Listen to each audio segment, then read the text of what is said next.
Deep in the heart of a dark forest stood a gloomy, old castle. It was the home of a wicked enchantress who possessed a terrible power. During the day, she could transform into a cat or a screech owl, but at night, she would return to her human form. Her dark magic was so strong that anyone who came within 100 steps of her castle would be frozen in place, unable to move until she chose to release them. But for any beautiful young maiden who dared to wander too close, a far worse fate awaited. The enchantress would turn them into a bird and lock them away in a wicker cage, adding them to her collection of thousands. Not far from this cursed forest lived two young lovers, Jorinda and Joringel. They were promised to each other and cherished every moment they spent together. One evening, they decided to take a romantic walk in the woods. As the sun began to set, casting long, spooky shadows through the trees, Joringel sighed, "Be careful, my love. We mustn't get too close to the old castle." The evening was beautiful. The sun shone between the tree trunks, lighting up the dark green leaves.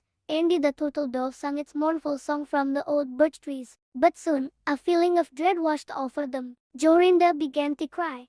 Andy Joringel felt a heavy sadness in his own heart. They looked around, lost and disoriented, realizing they had wandered much too close to the castle walls. The sun was half hidden behind the mountains, and a thick gloom settled over the forest. Joringel looked for Jorinda, but she was gone. In her place, a nightingale was singing a sorrowful tune. An owl with glowing eyes flew past 3 times, screeching horribly. Joringel knew it was the enchantress. He tried to run, to move, to call out for Jorinda, but he was frozen solid, like a statue. The sun set completely. The owl flew into a bush, and from it emerged the old enchantress, pale and thin. She muttered some words, caught the nightingale, and carried it away in her hand. Powerless to stop her, Joringel could only watch in despair. Suddenly, the witch returned and spoke a magical phrase. Joringel was free. He fell to his knees, begging her to give Jorinda back, but she just laughed and told him he would never see her again. Heartbroken,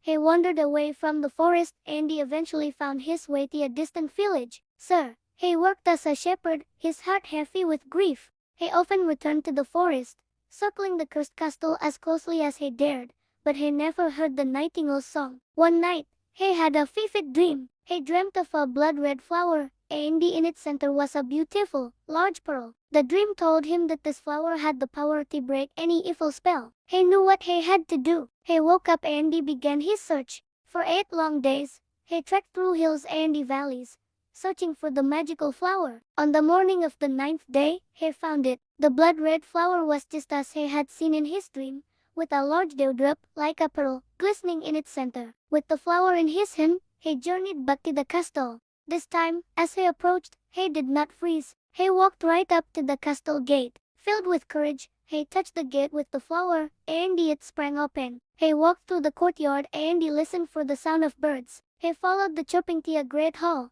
where he found the enchantress feeding thousands of birds in their cages. When she saw Joringel, she shrieked with rage and spat venom and poison at him, but he was protected by the flower. She tried to cast her spells, but they had no more effect. He scanned the cages, looking for Jorinda among the countless nightingales. How could he possibly find her? Just then, he saw the enchantress trying to sneak away with one particular cage. He leapt forward and touched the cage with his flower. At the same time, he touched the enchantress. Her dark magic vanished forever, and she fell to the ground. And sir, standing before him, was his beloved Jorinda, as beautiful as ever. Joringel touched the flower to all the other cages, and in a flurry of wings and song, hundreds of young maidens were restored to their human forms. With their hearts full of joy, Joringel and Jorinda returned home, where they lived happily ever after, their love story a testament to courage and devotion. Thanks for watching our story today. If you enjoyed this classic fairy tale, don't forget to like, share, and subscribe for more magical adventures. See you next time.